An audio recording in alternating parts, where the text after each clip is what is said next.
Hello दोस्तों, mysterious कहानियों के संसार में आपका फिर से स्वागत है। आज हम जिस व्यक्ति की कहानी आपको बताने वाले हैं उसका नाम है विक्रम, जो उत्तर प्रदेश के मेरठ का रहने वाला है। विक्रम पेशे से डॉक्टर है, जिस वजह से उसे दूसरे शहरों और अस्पतालों में आना जाना पड़ता है। वैसे विक्रम भूत प्रेत, तंत्र मंत्र जैसी चीज़ों पे विश्वास नहीं करता था, पर जब उसके साथ यह घटना घटी तब से वह इन चीज़ों में विश्वास करने लगा। कहते हैं ना, दूध का जला भी छाछ फूंक फूंक के पीता है, यही विक्रम के साथ हुआ। अब हम आपको विक्रम की कहानी सुनाने जा रहे हैं।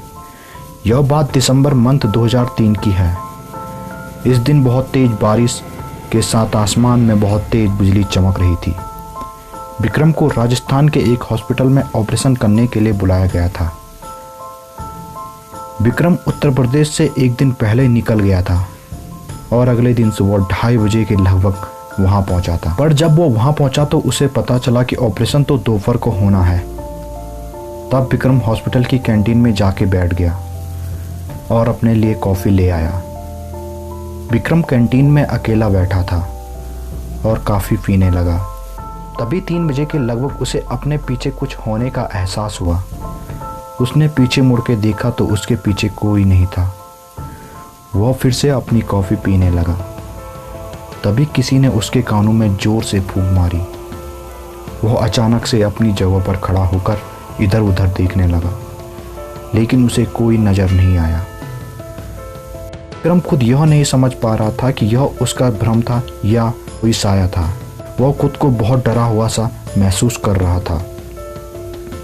विक्रम वहाँ से तुरंत ही निकल गया और वार्डन के पास चला गया और वार्डन को सारी घटना बता दी। पर वार्डन ने कहा, सर बहुत तेज़ हवा चल रही है, जिस वजह से आपको ये सब लगा। विक्रम इतना डरा हुआ था कि उसने वार्डन की बात को मन को शांत करने के लिए मान लिया। उसने सोचा वार्डन सही कह रहा है, क्योंकि उस दिन हवा भी चल रही थी।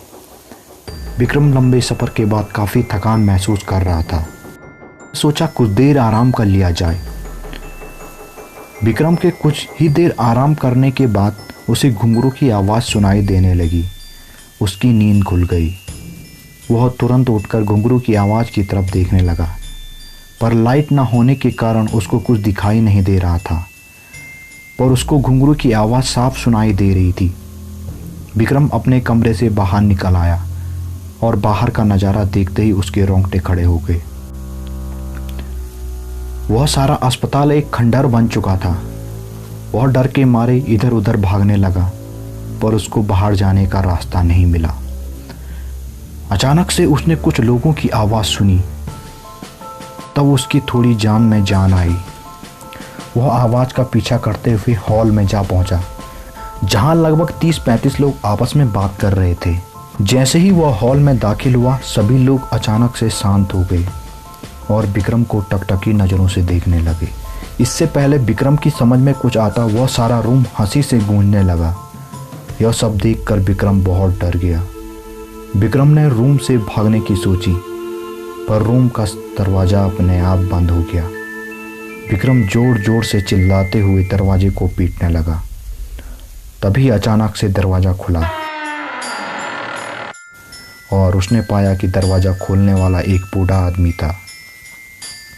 विक्रम उस आदमी के पाँव में गिर गया और कहने लगा, मुझे बचा दो, मुझे बचा दो, ये मुझे मार देंगे। तब उस व्यक्ति ने उससे पूछा, बेटा क्या हुआ? यहाँ तो कोई नहीं है। विक्रम ने देखा कि रूम की लाइट चली हुई है और वहाँ कोई नहीं है। वह सारा खंडहर हॉस्पिटल बन चुका था। विक्रम ने सारी कहानी उस बुजुर्ग व्यक्ति को बताई। तब बुजुर्ग व्यक्ति ने कहा कि यहाँ पर अस्पताल बनने से पहले कब्रिस्तान हुआ करता था, जिसे तोड़कर यहाँ हॉस्पिटल बनाया गया है। इसलिए यहाँ पर बहुत से लोगों के साथ यह सब होता है।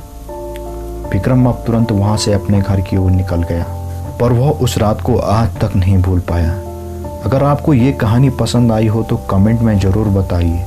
और क्या विक्रम को यह सिर्फ भ्रम था या उसे सच में सुपर नेचुरल पावर से सामना करना पड़ा था?